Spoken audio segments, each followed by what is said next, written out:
as I was always before I do a talk, as I drive to where I'm going, I start thinking about, well, maybe I should have said this, or maybe I should talk about that. I always kind of get, but I think one of the things that really came to me as I was sitting here and coming from my home is how incredibly fortunate I have been. Sometimes I kind of forget, I have really been blessed with opportunities that so many women didn't have.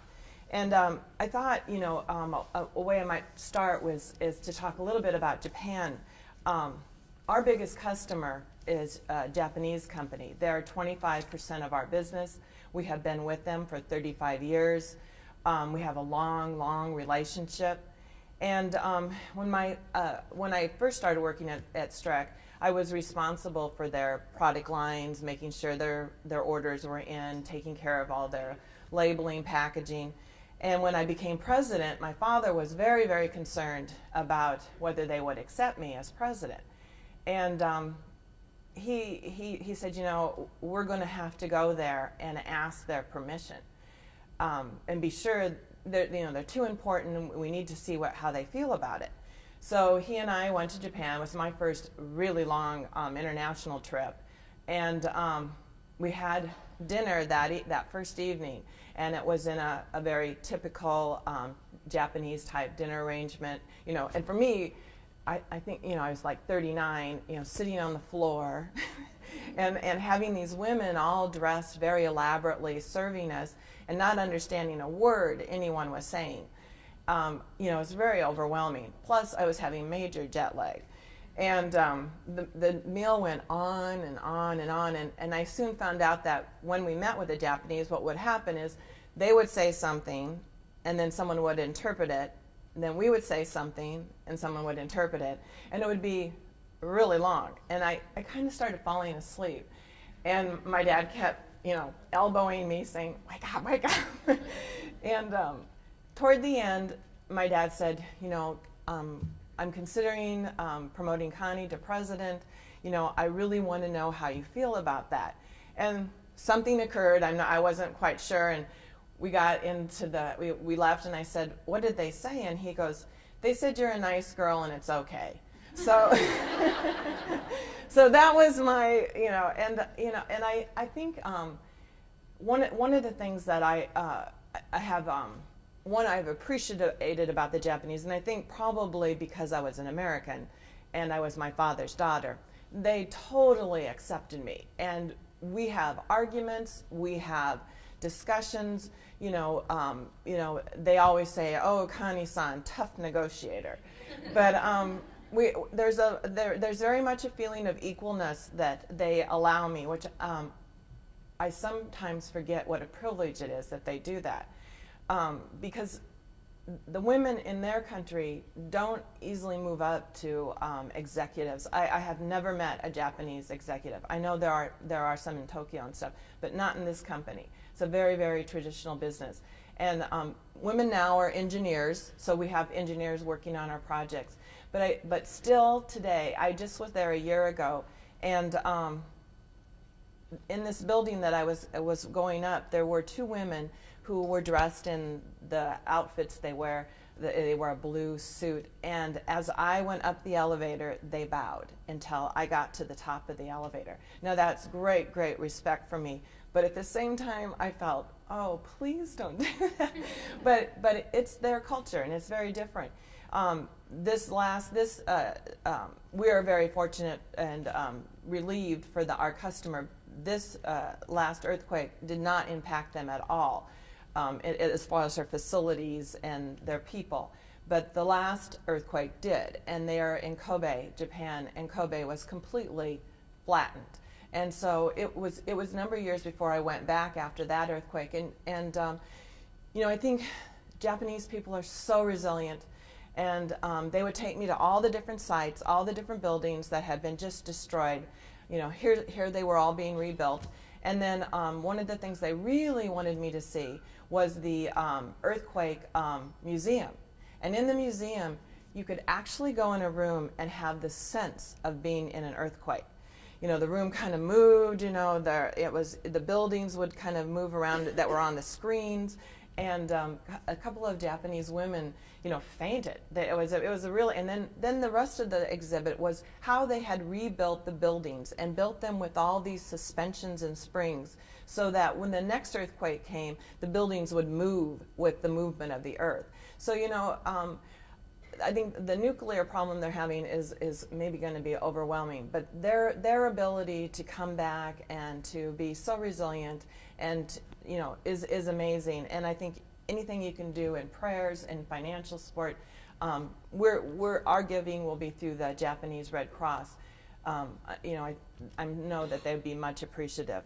So I wanted to just tell you my little bit of a story of Japan, and clearly they continue to be a great partner and a company that I have had the great fortune of working with. When I started thinking about what I wanted to talk about today, I love to start with quotes, because those always give me something to kind of hold on to, things that I feel are important. So I have three that I really like. It's not the strongest of the species that survive, nor the most intelligent, but the one more responsive to change. The only difference between successful people and unsuccessful people is extraordinary determination. A vision is a clearly articulated, results-oriented picture of a future you intend to create. It is a dream with direction. That being one of my favorites, is a dream with direction. And sometimes when we start thinking about our careers and where we want to go, maybe we don't have as much direction as we need to get where we need to get. When I started my business career, many aren't. I see a lot of younger women in the sitting at the tables. I didn't have the email. There wasn't any internet. When we started using fax machines, we thought it was the coolest thing ever. Cell phones didn't exist. And when I was in high school, nobody wore contact lenses. They just started introducing them. I never heard of pantyhose.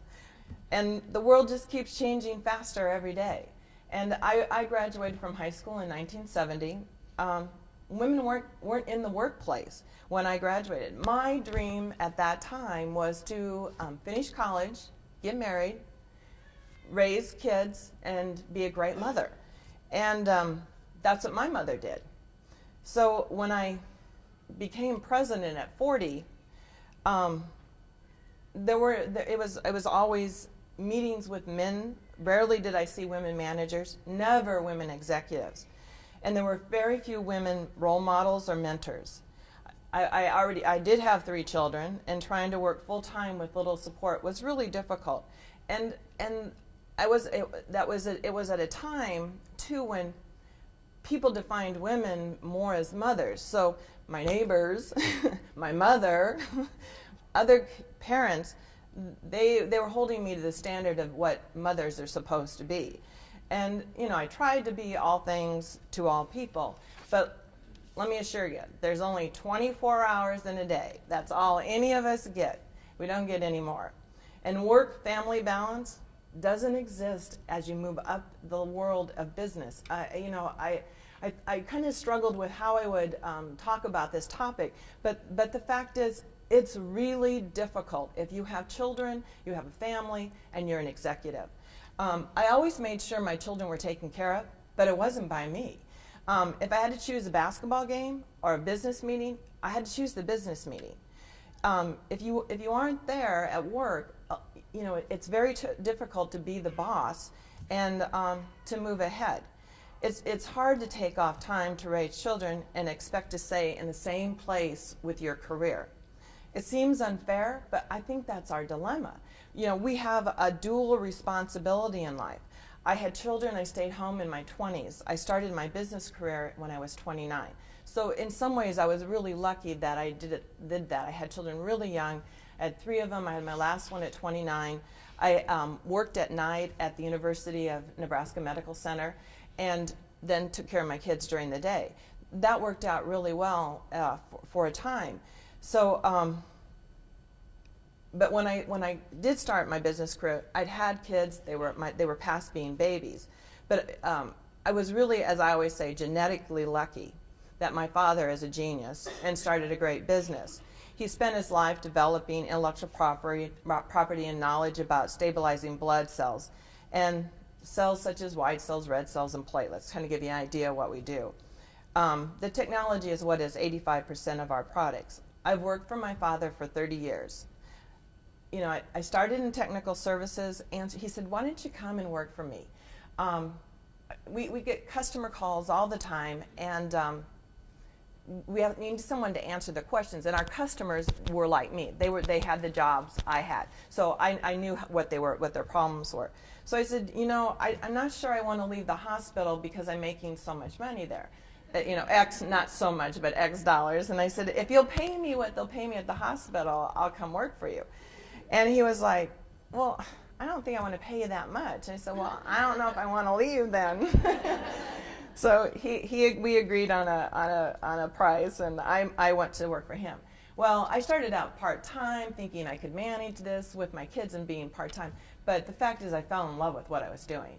I moved to product management and sales, and finally president after I'd been with the company for 19 years. When I started with the business, we had 30 employees. We had $2 million in sales. We were located in the basement of a doctor's office building. In its previous life, it had been a bar. Our manufacturing part was on the stage, and my dad and I shared a desk. I was on one side, he was on the other side. Today, we have 310 employees, 70 million in sales. We occupy a 200,000 square foot state-of-the-art manufacturing facility, and we have been immensely successful. And it's due to be a lot of hard work and being in the right place at the right time. You know, I became president maybe because I was my father's daughter, but I didn't stay president because of that relationship. My father's ambition and desire for success would have never allowed me to be a poor performing child and remain president. I wasn't his first choice either. Never, you know, a lot of times people say, oh, did your dad start this business and then your brothers and sisters came into it and you were going to be president? And I was like, no, my dad never, ever thought I would be president. Even when I was president, he thought about whether I was president or not. But over the time, you know, we interviewed several candidates, and with support actually from our board. We had a board of directors. I was appointed president in 1992. My education is a bachelor's of science in medical technology, which prepared me for the technical side of our business, but certainly not the business side. I really slowly grew into being president. You know, I didn't have the mentors. You know, I really wasn't sure what I was doing, but, you know, I enjoyed the business a lot. My father handed over the responsibility and the authority very slowly and when I was ready.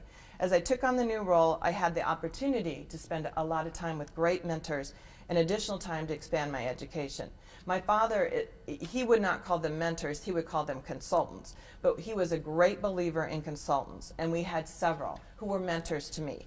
The first was from a company from our industry who taught me about product management. And I'd been suggesting new products, talking about how we should package them different ways, you know, pricing, customer segments. And he said, well, you know what you're doing, it's called product management. And that was the first time I really realized that was what I was doing. And we had a couple of consultants that were financial, and so they were always older men, and they always took me under their wing. They always did. I think maybe because they were older men, you know, who'd had careers, and they were more than happy to sit down and help me. My father is a wonderful mentor, always the teacher, as he started his career as a university professor, and I learned a great deal from him. He not only was, my dad is not only really a wonderful, brilliant scientist. He was a good businessman. And he taught me a lot about having good common sense and making good, you know, we would talk about something and he'd say, does that make sense? And I'd be like, yes, that's what we should do. And he goes, then that's what we should do. But it was always, you know, use your good judgment, use your good common sense.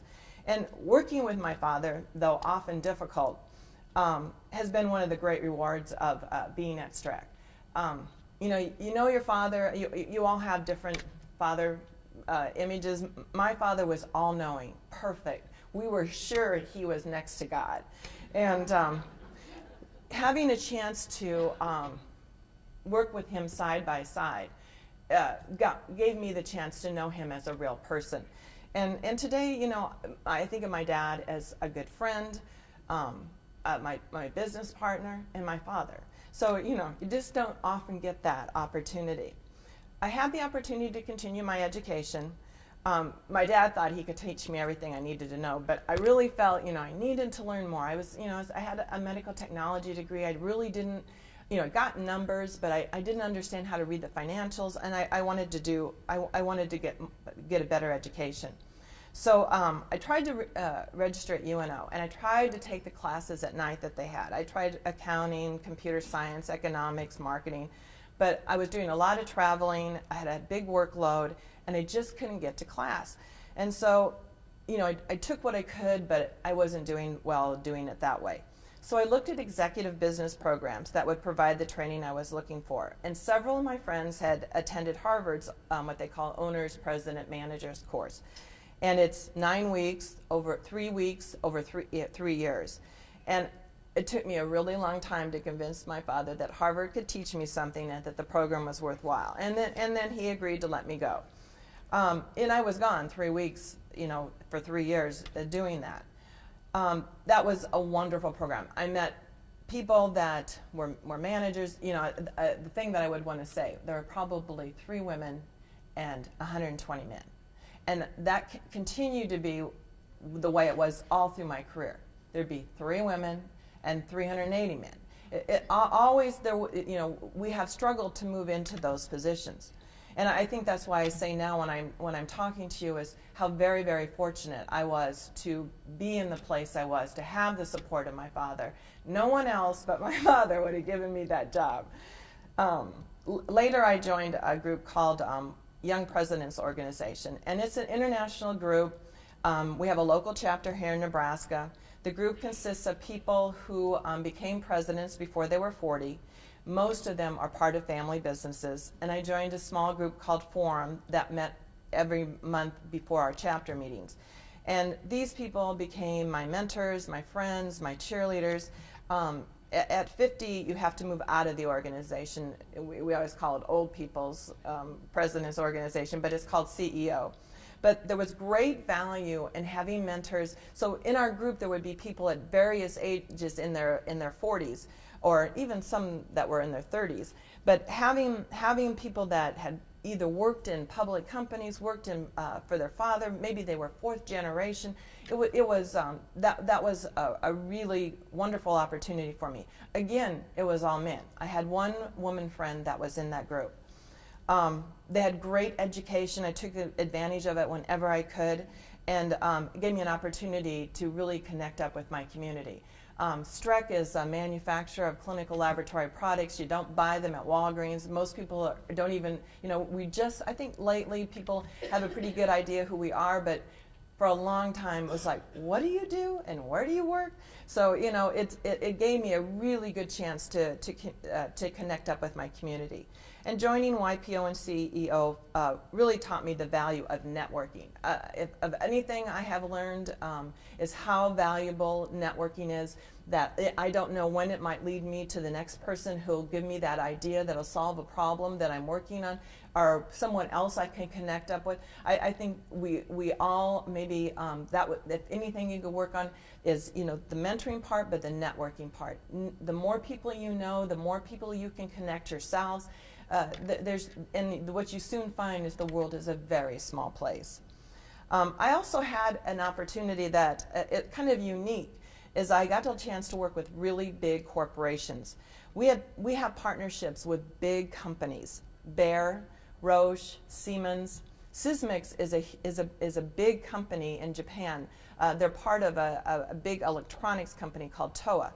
And so these are, when you're a business that has maybe 60, 70 people in it, it runs a lot different than a company that has, you know, thousands of people all over the world. But by working with them, I learned a great deal about managing business. I'm not sure they realized how much I was learning, that I didn't really know that much, and that they were really training me in some ways. But I would ask questions. They were always willing to explain their processes, how they did things. And again, I want to tell you, Never met a woman executive until just recently have I seen women move into executive roles. But I took what I could get from that information and I incorporated it into our business. One of the roles that I've played a long time at Streck is, though I'm a medical technologist, is illegal. I negotiate all our contracts. I've always been very involved in our patent litigation. We, a few years ago, had a large patent litigation. Intellectual property is very important to us. We're a small business, and we do unique things, innovative things, and the only way that we can protect ourselves is by patenting them. Because big companies, basically a patent gives you the right to sue somebody. That's all it does. And people will evaluate your patent and then make a decision about whether they'll go ahead and infringe it. And one of our most important patents was infringed by a company that's about $2 billion. We had a patent fight that lasted over 10 years. You know, I think it is a great story about my father in his willingness to protect his intellectual property at his own personal loss. You know, you cannot believe what it costs to pay lawyers that do this kind of work. And he was committed, and he was sure we were right, and he was willing to go all the way to the end. And we ended up in federal court with a jury, and the jury was about ready to make the decision, and the company came to us and we settled out of court. But when that happened to us, it changed in our market, the way people looked at us. All of a sudden, you know, other companies looked at us much, much differently. That we had won this patent litigation against a very big, very prominent company. And it really changed kind of the direction of the business. You know, as the other part of being a manager, being an executive, is motivating and leading and manage a very diverse group of people. And I think that's true about any company. Even here at Creighton, there's the diversity of all the people here, you know, and managing them and motivating them and finding what makes people feel good about what they're doing is really a challenge. Most of my management team are highly technical people. They were chosen for their skills and not necessarily their ability to manage people. There's nothing simple about telling an engineer or a scientist his employees are reduced to tears every time he reprimands them. They're just not the same connection there. I believe one of the aspects of my career that has led to me to success is my willingness to do whatever is put in front of me. And maybe it's because it was a family business. If I had maybe been at another business, I wouldn't have been able to move around like I could.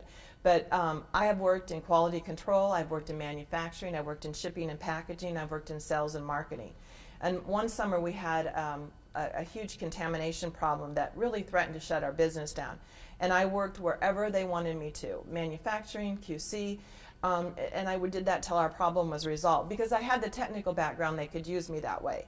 And as a result, I have a really good understanding of our business. I really understand what we're doing and how our business operates.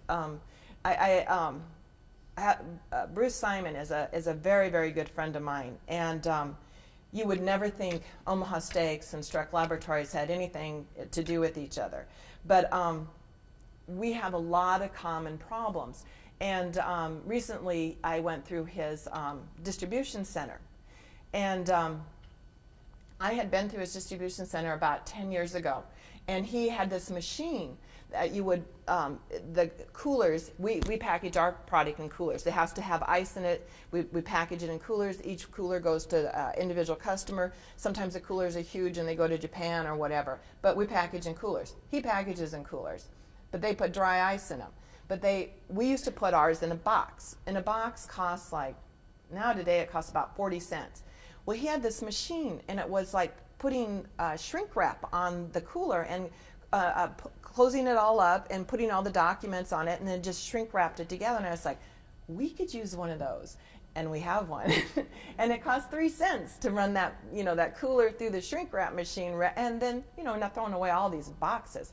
So, I always like to go and see what he's doing because maybe I'll find another idea. And we saw several when I was there, but the reason I bring Bruce up is I think he is a person that has incredible knowledge about how his company operates. And I think really successful CEOs, people that run businesses, they really need to know how their business runs. What all the, not just up high, but how, the people that are putting the packages together. In my company, it's the people that fill the vials. We fill millions of vials, and I have people that sit and fill vials through an automated system, but then they all, have to know how to set the system up. And those people bring such incredible value to your business that, knowing how the whole business works is really important. And I would say a lot of my success and my ability to stay in my position and continue to grow in my position is because I know our business.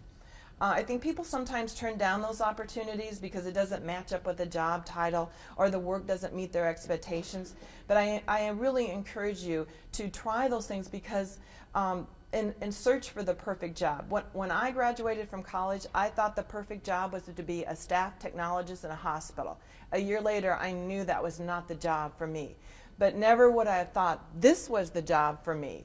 And I started in kind of sales and marketing, and 5 years after I realized this is not the job for me in the hospital, I moved to my father's business. But mentors and educators aren't enough to get you to top leadership. At each stage of our company, I have been willing to give up my job and move into another job.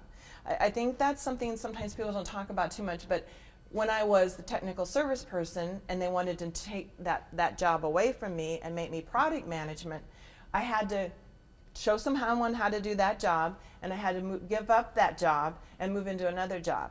And I have done that over and over again. And I've always been willing to give up the past, envision the future, and redefine success for myself because it was always going to be different. It was never the same. Along the way, I had managers that weren't willing to do this. They preferred the present, the future to remain the same. In fact, I had employees who yearned for the past, who said, I really liked us when we were smaller. And it'd be like, we don't have any choice. We've got to move forward.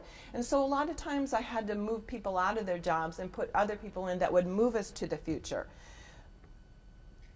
But my decision was always made, I think this is the other important piece, my decision was based always on what was best for the company, not for the individual. Maybe that wasn't always the best decision for the individual that they would move to something else, but always for the best of the company, because your responsibility as an executive is to all of your employees and all your customers.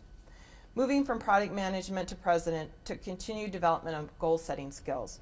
I soon learned that writing down I'm a big goal setter, but writing them down was like the first step to making them happen. I always say, the minute I write it down, it happens for me. Once I wrote them down, I was committed. And then discussing them with others became another commitment because somebody would say, well, how are you doing on that goal? And I would have to say, well, either I'd been doing something or I needed to get started doing something.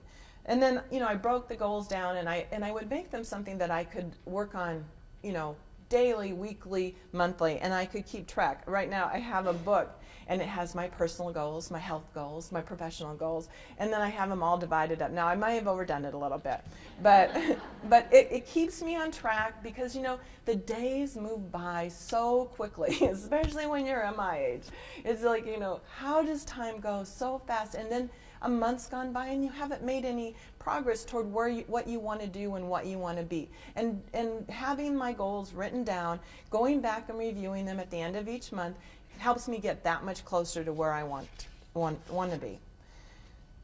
So how do you work in the same business for 30 years and still love your job and coming to work every day? And I do it, I have a couple of keys to success. And I think the first, and it should be for all of you, is passion. I have a great passion for our business and my job. I believe we manufacture products that make a difference in healthcare. Our products assure the accuracy of laboratory tests that provide valuable information to the physician that leads to accurate diagnosis of patient disease. When our director of HR, when I hired him and he said, I came to Strat because of your passion for your business, I knew how powerful it could be. I also believe leadership is a calling. I once read a book it's called Jesus CEO, and it is a wonderful book about leadership, and that, when you talk about any profession, being a parent is a calling, and I think leadership is a calling, and that the leadership roles continue to find me. I have a choice to embrace those roles, and when I do, it's because I believe I can make a difference, and I can do something to positively impact others. Excellence is my other key. Executing well and doing it better every time is really important. It's really important to our business. We manufacture quality controlled products. Nothing less than 100% right is acceptable to our customers. Errors undermine our credibility. Striving for excellence also means constantly improving and never being satisfied with the status quo. And it's a value I share with all of our employees the first day they walk into our business. We are about doing it right. And it's kind of a hard thing, but at the same time, that's what makes us a good company. Setting goals, meeting them is critical to moving forward, providing clear direction to my management team. They need to know where I'm going, and we need to feel that we've made it and celebrate those successes. Throughout my life, I have relied on my Catholic faith.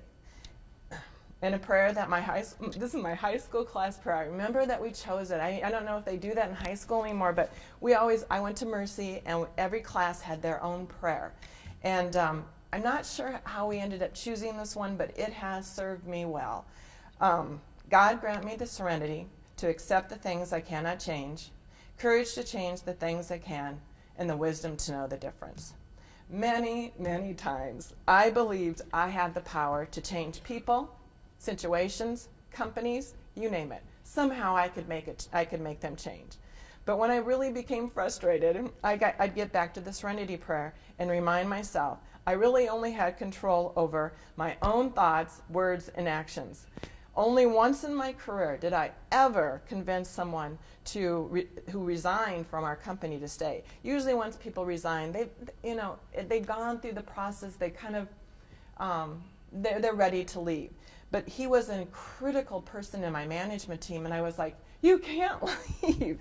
And so I thought, how can I convince him that he should stay, and why is he leaving? And we sat and talked for a while, and he kind of lost confidence in himself and being able to meet what I wanted from him. And I assured him, I have confidence in you. I know you can do it. He stayed. He's been with me for 11 years. And, I think that I count that as one of the few times that someone wasn't going down a direction I was able to convince them to do otherwise. But if I had one message to leave you, it would be to have a passion for what you do. Strive to be the best, set goals, meet those goals, and success will follow. Thank you.